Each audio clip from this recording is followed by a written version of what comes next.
오늘 우리가 함께 들여다볼 이야기는요, 바로 이연 작가의 그림 에세이 매일을 헤엄치는 법입니다. 이게 번아웃을 겪은 한 사람이 수영이라는 걸 통해서 삶의 방식을 다시 찾아가는 아주 따뜻하고 깊이 있는 여정을 담고 있거든요. 자, 그럼 바로 시작해 볼게요. 혹시 이런 기분 다들 한 번쯤 느껴보지 않으셨나요? 진짜 거대한 물속에서 끝없이 허우적대면서 간신히 숨만 쉬고 버티고 있는 것 같은 그런 느낌이요. 오늘 이야기는 바로 이런 막막함에서부터 출발합니다. 이 책에서는 우리 삶을 끝없이 펼쳐진 바다에 비유하고 있어요. 가끔은 그 바다 한가운데서 방향 감각도 잃고 나 혼자 둥둥 떠다니는 것 같은 그런 외로운 기분이 들 때가 있잖아요. 그럼 우리는 이 거대한 바다를 어떻게 헤쳐나가야 할까요? 그 여정의 첫 번째 장은 바로 번아웃의 겨울입니다. 이름만 들어도 좀 춥죠. 모든 게 꽁꽁 얼어붙은 것만 같은 이 시기가 역설적으로 삶의 큰 변화를 이끌어내게 됩니다. 주인공이 몇 년 동안 회사에 다니면서 점점 지쳐갔던 거예요. 뭐랄까, 주변과 단절된 느낌도 들고, 결국, 이건 더 이상 아니다 싶어서 자신을 완전히 소진시켜버린 그 직장을 그만두기로 마음먹습니다. 정말 큰 결심이었겠죠? 근데 있잖아요. 회사를 그만둔다고 바로 해방감이 찾아온 게 아니었어요. 오히려 어디로 가야 할지 전혀 모르는 그런 춥고 텅 빈 느낌에 휩싸인 거죠. 지금 보시는 이 그림처럼 정말 차가운 눈밭에 홀로 남겨진 그런 기분이었을 거예요. 이게 바로 정체성의 상실이라는 건데요. 오오 대리, 오오 팀장 같은 직함, 그 명함이 사라지니까 나는 도대체 누구지? 라는 근본적인 질문과 마주하게 된 겁니다. 뭘 해야 할지도 모르겠고, 그 막막함이 일상을 가득 채우게 된 거죠. 자, 여기서부터가 이야기의 진짜 전환점입니다. 완전히 새로운 걸 한번 해보기로 결심하면서 이야기의 분위기도 주인공의 삶도 서서히 바뀌기 시작하거든요. 그 결심이 뭐 엄청 대당하고 거창한 건 아니었어요. 그냥 동네 수영장에 가서 강습을 등록한 거였죠. 이게 어떤 완벽한 해결책이라기보다는 그냥 나 자신을 한번 돌봐주자, 이런 작지만 아주 중요한 행동이었던 겁니다.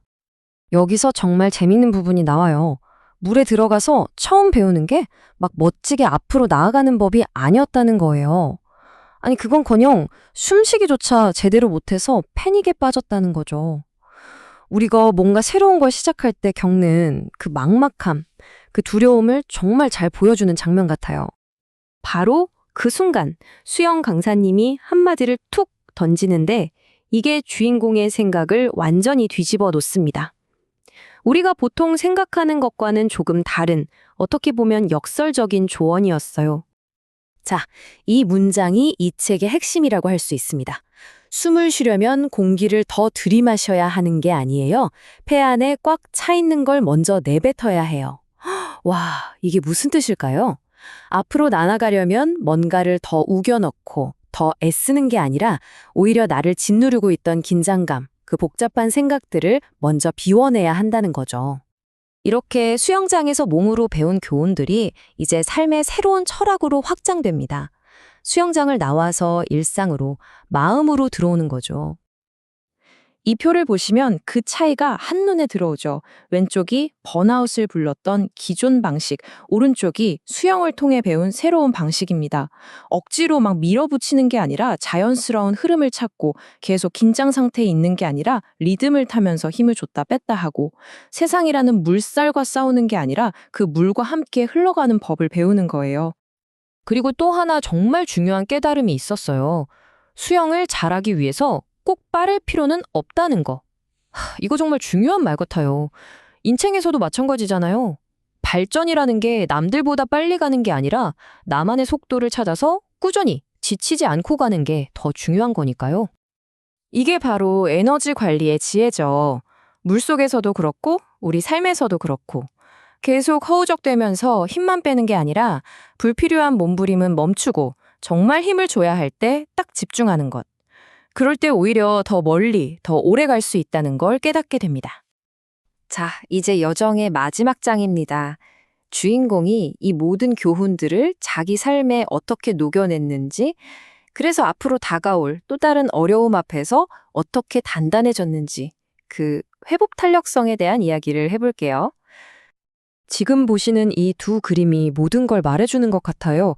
왼쪽은 물에 뜨려고 안간힘을 쓰던 처음의 모습. 오른쪽은 이제 자신만의 우아한 스트로크로 평온하게 나아가는 모습. 정말 작고 꾸준한 노력이 이렇게나 큰 변화를 만들어낸다는 걸 보여주는 아주 극적인 대비죠. 결국 이 이야기가 우리에게 하고 싶은 말은 이거예요. 인생에서 힘든 시기, 즉 겨울을 아예 피할 수는 없다는 것. 그건 불가능하죠. 정말 중요한 건 또다시 겨울이 왔을 때 나 자신을 어떻게 지키고 어떻게 따뜻하게 머물 수 있는지를 배우는 거예요. 이제 주인공은 조용한 자신감을 가지고 다음 도전을 맞이할 준비가 된 겁니다. 자, 그럼 이제 이 질문을 여러분께 드리면서 오늘 이야기를 마무리할까 합니다. 오늘 들은 이야기를 여러분의 삶에 한번 비춰본다면 오늘 당장 나를 위해 할 수 있는 아주 작은 스트로크는 무엇일까요? 거창하지 않아도 괜찮아요. 나를 위한 작은 행동 하나, 한 번쯤 생각해 보시는 건 어떨까요?